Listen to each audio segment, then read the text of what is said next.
It all started when my wife, Claire, returned from her latest business trip. She had been gone for a week, attending some kind of conference in Chicago. Claire and I had been married for 12 years, and though things weren't perfect, I always believed we had a solid foundation. At least, that's what I told myself every time doubt crept into my mind. When she walked through the door, she seemed different, not just tired, but almost exhilarated. Her face lit up in a way I hadn't seen in years, and she barely looked at me as she wheeled her suitcase into the hallway. "Hey, honey," she said, planting a quick kiss on my cheek. "How was your week?" I gave her a smile, but something felt off. Same old, I replied. "How about you? The conference go well?"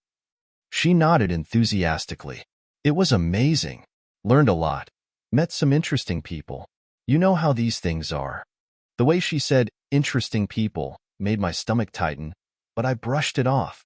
Claire had always been friendly and outgoing, so there was no reason to suspect anything. Or so I thought. Later that evening, as she unpacked her suitcase in our bedroom, I wandered in to chat. She was humming to herself, something she rarely did anymore, and it struck me how happy she seemed. Too happy. "Need help with anything?" I asked, leaning against the doorframe. She quickly zipped up a side pocket of her suitcase, almost as if she didn't want me to see what was inside. "Nope, all good," she said with a bright smile. It was a small moment, but it lingered in my mind. I didn't say anything at the time, but as the evening went on, my curiosity grew. Why had she been so quick to hide whatever was in that pocket? The next morning, while Claire was in the shower, I found myself staring at her suitcase. She had left it open on the floor, and I told myself I was just putting it away for her. But as I grabbed it, my hand instinctively went to that side pocket. What I found made my blood run cold. Inside was a folded piece of paper, creased from being handled too much. I pulled it out and unfolded it, my heart pounding in my chest. At first, I didn't understand what I was looking at. It was an invoice for a luxury hotel suite in Chicago, but the name on the reservation wasn't Claire's. It was a man's name, James Becker. I stared at the paper, my mind racing. Why would my wife have this? And why was it hidden in her suitcase? I tried to tell myself there must be some reasonable explanation, but deep down, I knew better. When Claire came out of the shower, I was still holding the paper, frozen in place. She noticed immediately and froze, her towel clutched tightly around her. "What's that?" she asked, her voice sharp. "You tell me," I said, my voice trembling with a mix of anger and fear. Her face turned pale as she looked at the paper in my hand. For a moment, she said nothing, and the silence was deafening. Then she laughed, a nervous, forced laugh. "Oh, that's nothing," she said, waving her hand dismissively. "It must have been a mix-up at the hotel. You know how they are with paperwork." I didn't believe her, not for a second, and that was just the beginning. Claire's laugh was hollow, her eyes darting around the room like she was looking for an escape. My hands trembled as I held up the hotel invoice, the name James Becker glaring back at me like an accusation. "A mix-up?" I said, my voice low but steady. "Claire, this is a reservation for a luxury suite, not some random paperwork. And it's under his name. Care to explain how this ended up in your suitcase?" Her nervous laugh stopped. She crossed her arms, a defensive posture I'd seen before in our arguments. "Look, it's not what you think," she said, her tone clipped. "James is just a colleague. He booked the suite because the company needed a central spot for meetings. I didn't even stay there." "Didn't stay there?" I echoed, my voice rising. "Then why is this invoice in your bag, Claire? Why did you hide it?" Her lips tightened, and she shrugged. "I wasn't hiding it. I just didn't think it was important." God, you're being paranoid, Liam. Paranoid. That word hit me like a slap. Every time I'd voiced concerns about her late nights or extra trips, she brushed me off with that same dismissive tone. But this time was different. This time, I had something tangible, something she couldn't explain away with charm or excuses. "You know what?" I said, tossing the paper onto the bed. "Fine. Let's call James. I'm sure he can clear this up." Her face went pale again. "That's ridiculous," she said quickly. "It's early, and I'm not going to bother him over something so stupid." "Stupid?" I snapped. "Claire, I'm standing here with proof that you're lying to me, and you're calling this stupid? Who is he? And don't tell me he's just a colleague. I'm not an idiot. Her eyes narrowed, and she squared her shoulders, suddenly switching from nervous to angry. You don't trust me, do you? She said, her voice dripping with indignation. After all these years, you're seriously accusing me of, what? Cheating? Just because of a stupid hotel receipt? This is insane, Liam. The audacity of her response left me stunned. She was flipping the script, trying to make me the bad guy for daring to question her. But I wasn't about to back down.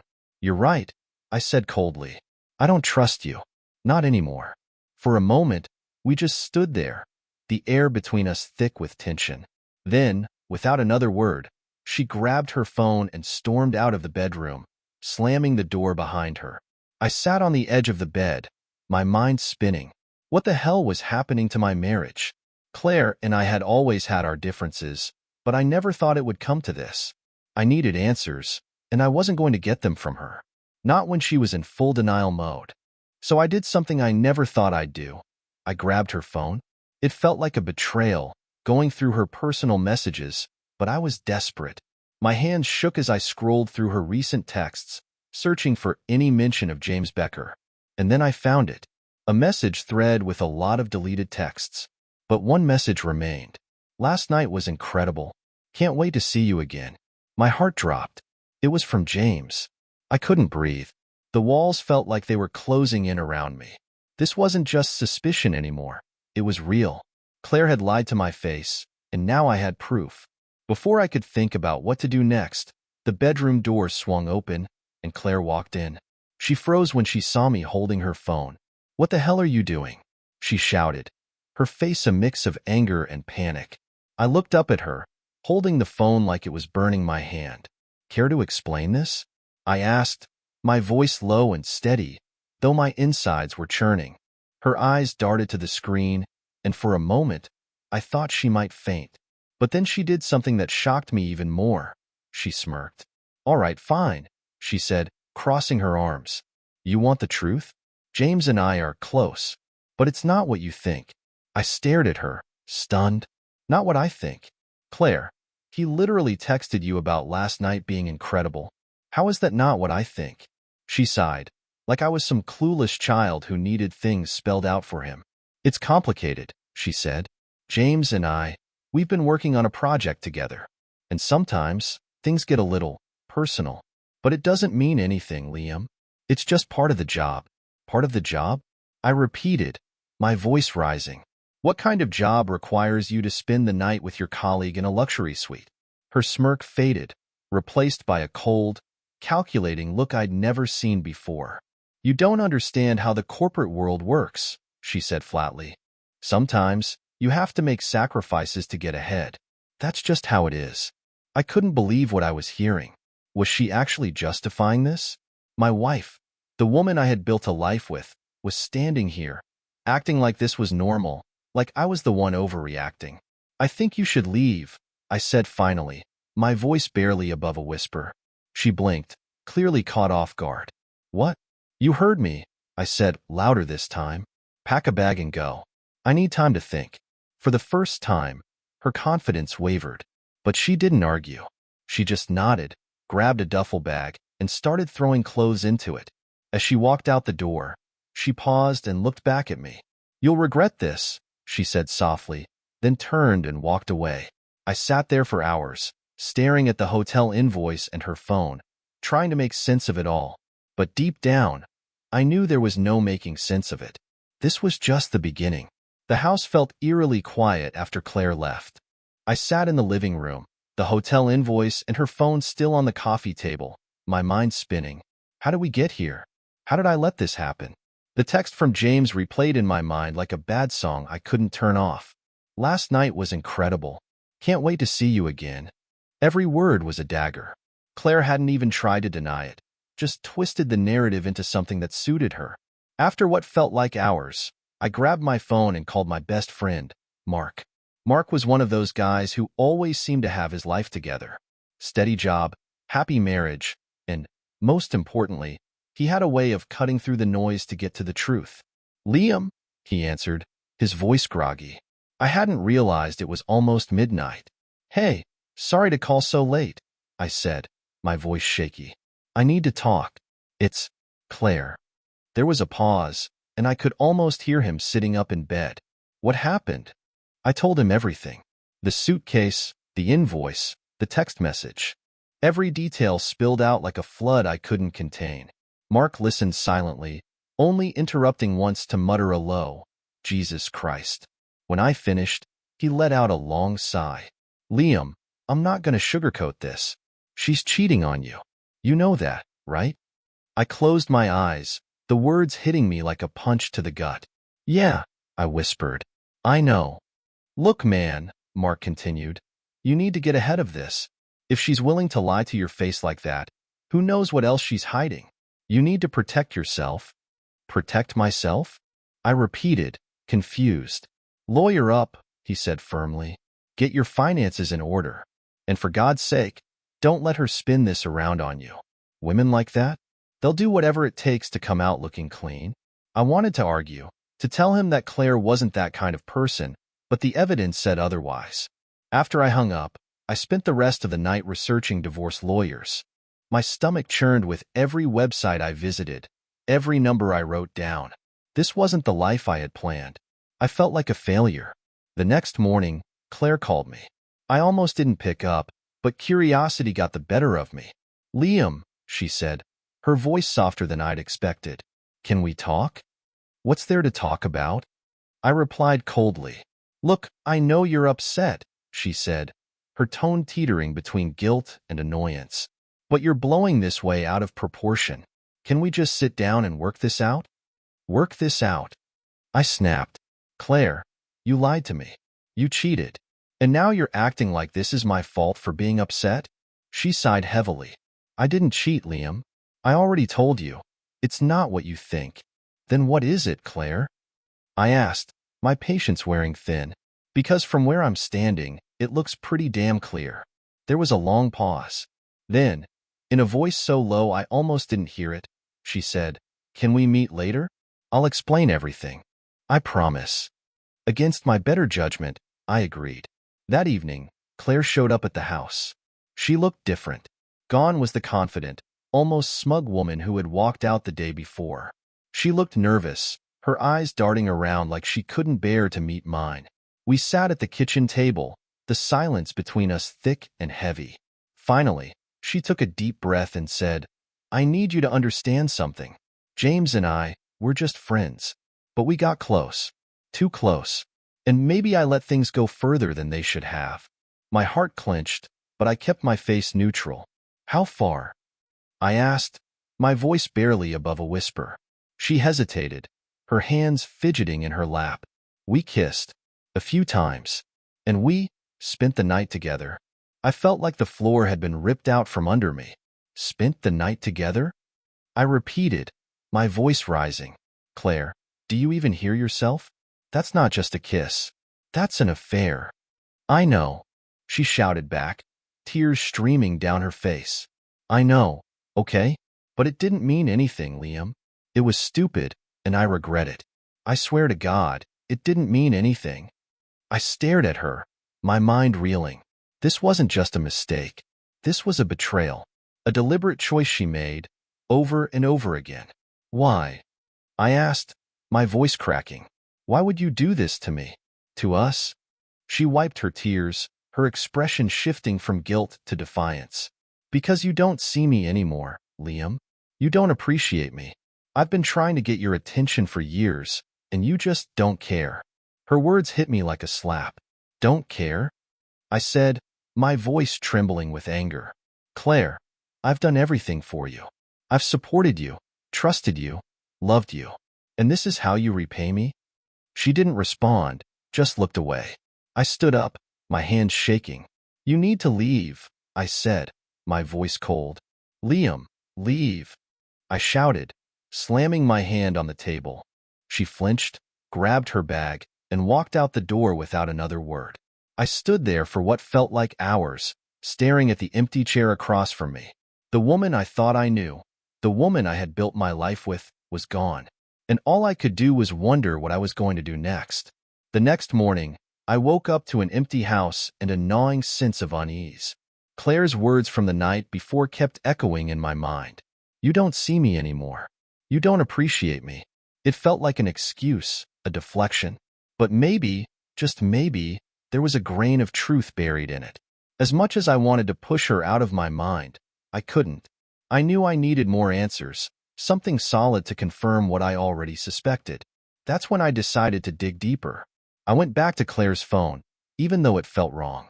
But this wasn't about privacy anymore. It was about uncovering the truth. As I scrolled through her call logs and messages, I noticed another name popping up frequently, Emily. Emily was Claire's coworker and supposed work bestie. I always thought Emily was harmless, but now I wasn't so sure. There were dozens of texts between them, and while most of them seemed innocent enough, a few caught my eye. Emily, did he suspect anything when you got home? Claire, no, I told him it was a mix-up. He bought it. Emily, you're so brave, honestly. Most people wouldn't have the guts. My stomach turned. What the hell were they talking about? And then I found it. A single text buried among the others, one that made my heart race. Emily, just make sure James deletes the pictures. The last thing you need is for Liam to find out. Pictures? My hands shook as I read the message over and over, trying to make sense of it. What kind of pictures were they talking about? I needed to talk to someone who could help me think clearly. I called Mark again, filling him in on what I'd found. Pictures? He said, his voice heavy with concern. Liam, you need to get those pictures. If they're anything like what I'm thinking, they could be the nail in the coffin. But how? I asked, my voice strained. I don't even know where to start. Hire a private investigator, Mark said without hesitation. Someone who can dig into this without tipping her off. You need to know exactly what you're dealing with. It felt extreme, but he was right. I couldn't confront Claire again without more evidence. That afternoon, I made the call. The investigator, a sharp-talking woman named Denise, assured me she'd handle everything discreetly. Give me a week, she said confidently. I'll get you what you need. For the first time in days, I felt like I was taking control of the situation. But as the hours dragged on, the waiting became unbearable. I couldn't stop imagining what kind of pictures Emily had been talking about, or what Claire and James had really been doing. I didn't have to wait long for the first bombshell. 2 days later, Denise called me. Liam, she said, her tone serious, I've got something you're going to want to see. When Denise called, her tone alone told me whatever she had uncovered wasn't going to be easy to hear. She sent me an email with an attachment and said, take a look. I'll wait on the line. My hands shook as I opened my laptop and clicked on the file. It was a series of photographs. The first few were of Claire at what looked like a rooftop bar in Chicago, laughing with a group of people. At first, I thought, okay, this doesn't seem too bad. But then the pictures changed. One showed Claire leaning in close to a man, James. The next showed them holding hands under the table. And the final photo, it made my stomach drop. They were kissing, full on, in the middle of the bar. I stared at the screen, my mind racing. There was no denying it now. She had been lying to me this whole time. Liam? Denise's voice snapped me out of my daze. You still there? Yeah, I said, my voice barely above a whisper. I'm here. This isn't all, she continued, her tone growing heavier. I did some digging into James Becker. Turns out he's not just her colleague. He's divorced, and there's a restraining order against him from his ex-wife for inappropriate behavior. This guy's bad news. My heart sank even further. Not only had Claire betrayed me, but she was involved with someone who had a history of causing harm. What do? I asked Denise, my voice trembling. That's up to you, she said carefully. But if you're planning to take legal action, this evidence will be crucial. Keep everything. Don't confront her without a plan. That evening, I sat alone in the dark, staring at the photos on my screen. My marriage felt like a lie. The woman I thought I knew, the one I had trusted with my heart, was someone else entirely. When Claire called later that night, I didn't answer. I couldn't. I needed time to process everything. Her voicemail was short and casual. Hey, Liam. Just checking in. Hope you're doing okay. Let me know if you want to talk. I wanted to scream. How could she sound so normal, so unaffected? after everything she had done. The next day, Denise called again. Liam, I've got something else. I'm emailing it to you now. When I opened the email, my blood ran cold. It was another series of photos, this time of Claire and James entering a hotel room. The timestamps showed they were taken 2 nights ago, right after she had promised me she'd explain everything. I slammed my laptop shut, unable to look at them any longer. The betrayal was overwhelming, suffocating. That evening, Claire came home unexpectedly. She walked in like nothing had happened, carrying groceries and humming to herself. Hey, stranger, she said with a smile. I thought I'd make us dinner tonight. Your favorite, lasagna. I stared at her, barely able to contain my anger. How could she stand there, pretending everything was fine, when I knew the truth? You're really going to act like nothing's wrong? I asked, my voice cold and sharp. She froze, her smile fading. What do you mean? I walked over to the coffee table, grabbed my laptop, and opened the folder Denise had sent me. Without saying a word, I turned the screen toward her. Her face went pale as she looked at the photos. For a moment, she didn't say anything. Then, in a trembling voice, she said, Liam, I can explain. No, I said, my voice trembling with rage. You can't. Claire's face went from pale to defensive in seconds. She shut the laptop and crossed her arms, her jaw tightening as if preparing for battle. What's there to explain, Claire? I said, my voice barely above a whisper, but trembling with controlled anger. You lied to me. I gave you a chance to come clean, and you chose to spit in my face.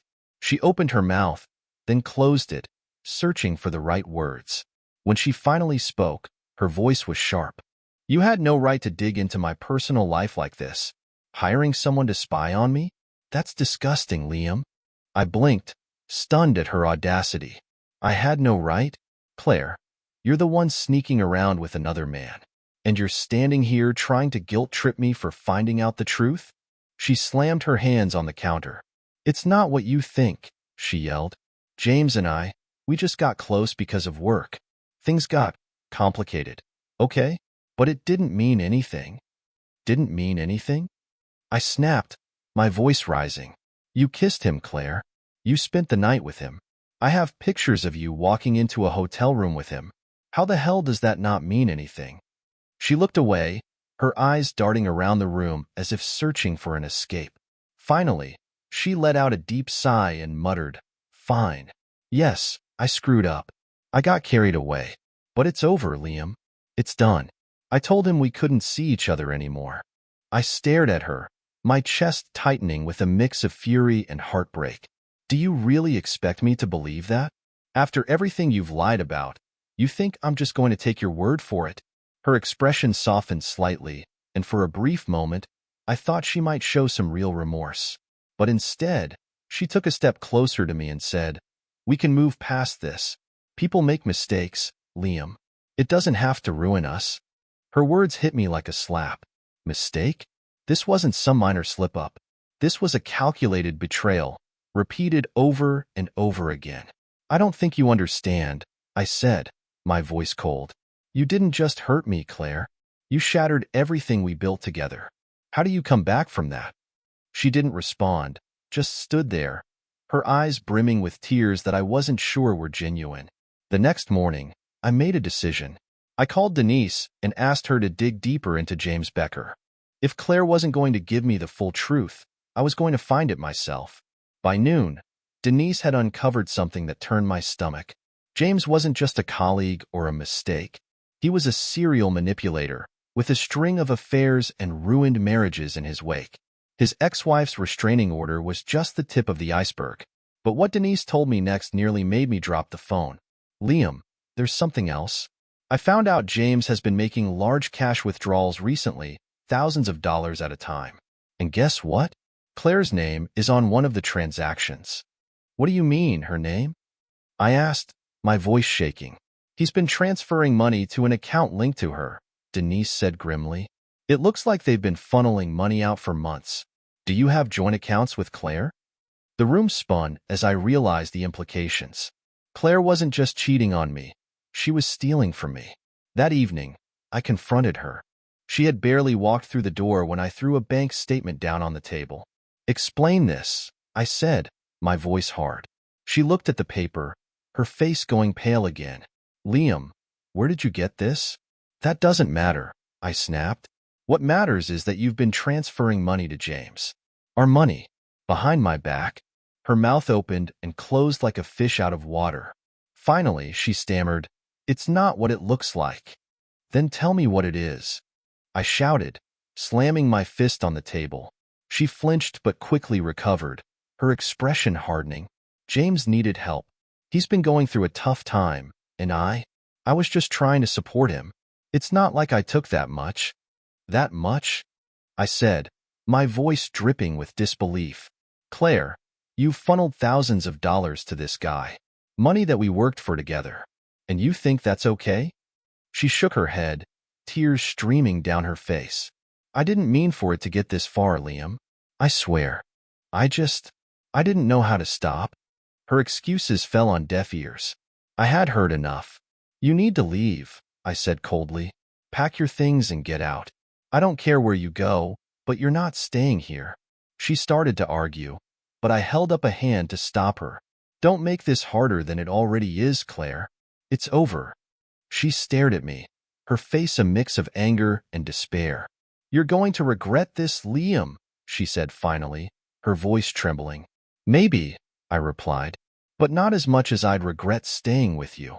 As she packed her bags and walked out the door, I felt a strange sense of relief. For the first time in weeks, I could breathe. But I knew this wasn't the end. After Claire left, I spent the evening combing through every financial document I could find. Bank statements, credit card bills, anything that might show me just how deep her betrayal went. The more I uncovered, the angrier I became. She hadn't just funneled money to James. She had also maxed out one of our joint credit cards on lavish dinners, expensive hotel stays, and even a luxury watch, things I never saw or knew about. By the next morning, I was sitting in the office of a divorce attorney. Her name was Linda, and she didn't sugarcoat anything. After I explained the situation, she leaned back in her chair and said, "Liam, this is bad, but it's not hopeless. We can fight this." She explained that the financial transfers to James and her misuse of our joint accounts would play heavily in my favor. "But," she added, "you need to act fast. If she tries to empty your accounts or make any more transfers, it could complicate things." Linda helped me freeze our joint accounts that same day. It was a small victory, but it felt like a turning point. For the first time, I wasn't just reacting. I was taking control. That evening, I got a call from Denise. "Liam, I found something else," she said, her voice cautious. "What now?" I asked, exhausted by the constant barrage of revelations. "James isn't just some smooth-talking colleague," she said. "He has a history of blackmailing women he's been involved with. I found a police report from a few years ago. His ex-wife accused him of threatening to release private photos of her if she didn't pay him off." The room spun. Suddenly, everything made sense. Emily's text about deleting the pictures, Claire's desperation to cover her tracks. "Do you think he's blackmailing Claire?" I asked. "It's possible," Denise said. "But without more evidence, it's hard to say for sure." I decided it was time to confront Claire one last time. I texted her and asked her to meet me at the house the next day. She agreed, probably thinking I wanted to reconcile. When she arrived, she looked more nervous than I'd ever seen her. "Liam, she began, but I cut her off. "Save it," I said, tossing a folder onto the table. Inside were copies of the financial transfers, the photos, and the police report Denise had uncovered. "I know everything, Claire. The money, the affair, even the blackmail." Her face went white as she flipped through the papers. "Blackmail?" she whispered. "Yes, blackmail," I said, my voice sharp. "Unless you have another explanation for why Emily told you to make sure James deleted the pictures." Claire collapsed into a chair, her head in her hands. "I didn't want you to find out like this," she said, her voice barely audible. "James, he threatened me. He said if I didn't give him the money, he'd send the pictures to you and my boss. I didn't know what else to do." "Don't you dare try to make yourself the victim here," I snapped. "You betrayed me. You stole from me. And now you expect me to feel sorry for you?" Tears streamed down her face, but I felt no sympathy. I had given her every opportunity to tell me the truth, and she had lied every step of the way. "You need to leave, Claire," I said, my voice cold. "For good this time. And don't even think about trying to take anything else from me. My lawyer will be in touch." She didn't argue. For the first time, she seemed to understand that she had lost. As she walked out the door, I felt a strange mix of anger, sadness, and relief. The woman I had loved was gone, replaced by a stranger I couldn't recognize. But at least now, I could finally start to move forward. The day after Claire left for good, I sat down with Linda, my attorney, to go over the next steps. She assured me that with the evidence we had, Claire wouldn't walk away with much. The financial misdeeds and her blatant infidelity would work heavily in my favor. But as I sat there, something still nagged at me. The pieces weren't all fitting together. Why had Claire let herself get involved with someone like James? Why had she stayed quiet, even when things were clearly spiraling out of control? Later that evening, I got my answer. Denise called again, her voice sharp and urgent. "Liam, we've got a problem." I dug deeper into James's history, and it turns out he's been scamming multiple women for years. He gets involved with them, makes them dependent on him, and then extorts them for money. I felt a chill run down my spine. So Claire was just another one of his victims? "It looks that way," Denise said, "but there's more. I found evidence that he's been recording their encounters without their knowledge. That's likely what he's been using to blackmail them." The realization hit me like a ton of bricks. Claire had been stupid and reckless, but she had also been manipulated by a dangerous man. It didn't excuse her actions, but it added another layer of complexity to the situation. "Can we use this?" I asked. "Absolutely," Denise replied. "If we can prove that James was blackmailing Claire, it'll strengthen your case even more. But we'll need Claire to cooperate." The next day, I called Claire. She didn't answer, so I left a message. "Claire, we need to talk. It's important. Call me back." A few hours later, she showed up at the house, looking more fragile than I'd ever seen her. "What do you want, Liam?" she asked, her voice tired. "I didn't waste any time. I know about James. I know what he's been doing to you and other women. And I know about the recordings." Her face went pale, and she sank into the nearest chair. How do you know all that?" "I hired someone to dig into him," I said. "Claire, you need to tell me everything. If we work together, we can take him down. But I can't do it without you." At first, she was hesitant, but eventually, the whole story came pouring out. James had started flirting with her at work, and she had been flattered by the attention. One thing led to another, and before she knew it, she was in over her head. When she tried to break things off, he had threatened to send compromising photos and videos to me and her employer. Terrified of losing everything, she had given in to his demands. "I was stupid," she said, tears streaming down her face. "I thought I could handle it, but he just kept taking more and more. I didn't know how to stop." Her confession didn't absolve her of guilt, but it gave me a new sense of purpose. If James had done this to Claire, he had likely done it to others. He needed to be stopped. With Claire's cooperation, Denise and I were able to gather enough evidence to take to the authorities. It wasn't easy. Claire was terrified of what James might do if he found out, but she agreed to give a statement and hand over her phone as evidence. The police moved quickly. Within days, James was arrested on charges of extortion, blackmail, and illegal recording. As more victims came forward, it became clear that he had been running this scheme for years, leaving a trail of ruined lives in his wake. When it was all over, I felt a strange mix of emotions. Relief that James was finally facing justice. Anger at Claire for putting us in this position. Sadness for what we had lost. Claire and I finalized our divorce a few months later. She tried to apologize again, but by then, it didn't matter. The damage was done, and there was no going back. Looking back now, I realized that this wasn't just the end of my marriage. It was the end of who I used to be. The naive, trusting husband who believed in happily ever after. But in a way, it was also a new beginning. Because sometimes, when everything falls apart, you get the chance to rebuild. Stronger, smarter, and wiser than before.